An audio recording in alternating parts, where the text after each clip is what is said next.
All right, Walter Wofford back, short-term rental cash flow roadmap, and we have another step today to tell you about. So a book to recommend to you is Dan Martell's Buy Back Your Time book. It's an excellent read. I've actually read it 3 times. If you're going to implement some of the things that he talks about in there, and one of them is if you're going to grow your business, you need to hire an assistant to help you. So in my world, I think if you're going to grow to the 20,000 a month net taxable and tax-free income, you're going to need an assistant to help you do it, because the integrations, Airbnb, Hospitable, Turno, and other integrations that are needed to scale your business, you need somebody that can do it instead of you. You're buying back your time by replacing yourself, and it doesn't cost you that much to do it. So in this video, I'm going to show you the process that I went to hire a VA, and I did. So I posted the ad on Saturday, and by Wednesday I had 53 applications. These are Filipino VAs, and I'm going to show you the process that I went through sifting and sorting until I found the right person that I hired on Wednesday. It's a full-time employee, and this particular one had 3 years corporate Airbnb experience. So I think you'll find this process is something that you can do, and even if you're not ready to hire one, I'd recommend you do it and follow the steps, and you'll be amazed at how many people are out there that have great skills to help you in your business. All right, Walter Wofford, process. Welcome to the Deep Dive, where we plunge into your stack of information, pulling out those crucial insights you need. Today, we're diving headfirst into an incredibly practical and, frankly, quite ingenious topic: how to hire a short-term rental, or STR, virtual assistant using a process designed for, well, maximum efficiency and quality.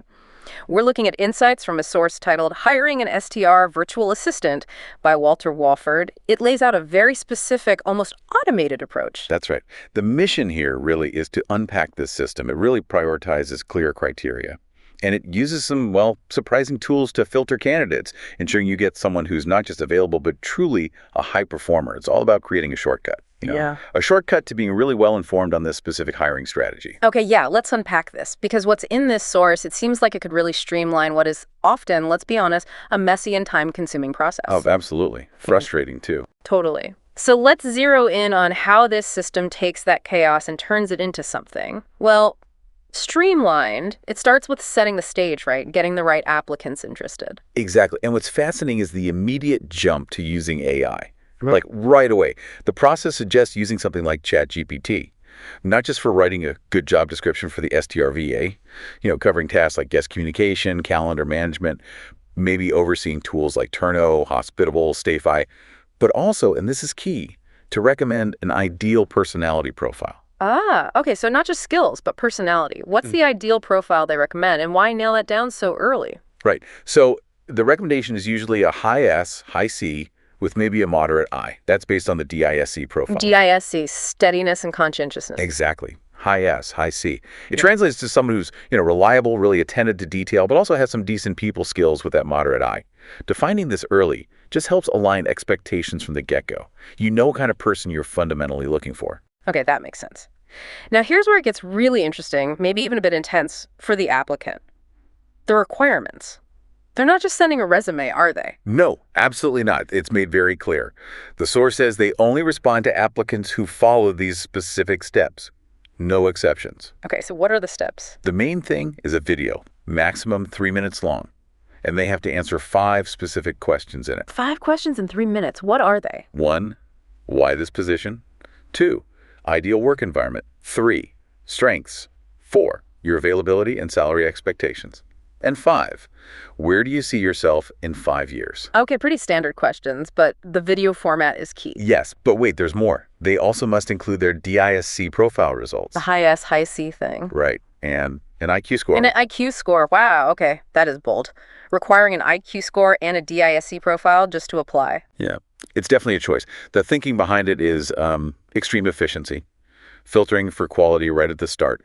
It signals a serious process, and, well, it checks for a certain baseline cognitive ability and temperament needed for the job. Where do you even post a job like this, with these kinds of hoops to jump through? The source specifically recommends Onlinejobs.ph, suggests getting like a 1-month plan, maybe $69 or so, and setting notifications to daily or even immediate so you see applicants right away. Okay, so applications start coming in via Onlinejobs.ph. What's next? There's a filtering process, right? A 3-level thing. That's right. This is where the auto-disqualify really kicks in. It can be automated or manual, but the rules are strict. First, filter, the IQ score. The controversial one. Yep. Applicants have to have a minimum score of 115. If not, archived immediately. Just like that. 114, you're out. According to this process, yes. The idea is they need someone who can handle complexity, think on their feet, solve unexpected problems without constant hand-holding. Okay. Harsh but clear. So if they make the 115 cut, what's filter number 2? Filter 2 is the DIC profile. Remember that high S, high C target? Stable, conscientious. Exactly. They're looking specifically for that match if the candidate's profile doesn't align. Archived again. So you're filtering for aptitude and attitude, basically. Precisely. Aptitude with IQ, temperament with DISC. And the third filter, that must be the video. You got it. The video submission itself. It needs to clearly, professionally answer all 5 questions. Anyone who skips it or gives really vague answers or doesn't answer everything. Archived. It checks basic communication, sure, but also just, can you follow instructions?